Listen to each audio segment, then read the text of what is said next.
Assalamualaikum. Okey, hari ni saya nak jumpa Cikgu Zaitun di SMK Maceh lah. Kejap lagi saya nak pergi ambil Ain orang bank.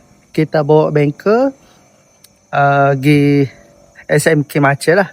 Sign agreement. Sebabnya cikgu tak ada masa nak pergi public bank Wakasiku. So kita ambil orang bank buat pergi sekolah.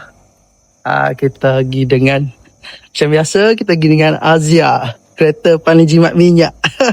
Siapa dah? Di public bank Wakasiku.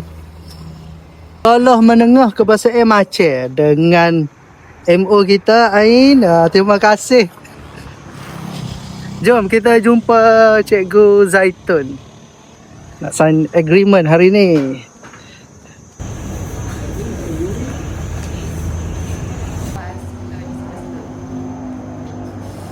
Terima kasih Ain. Sign agreement Bye bye.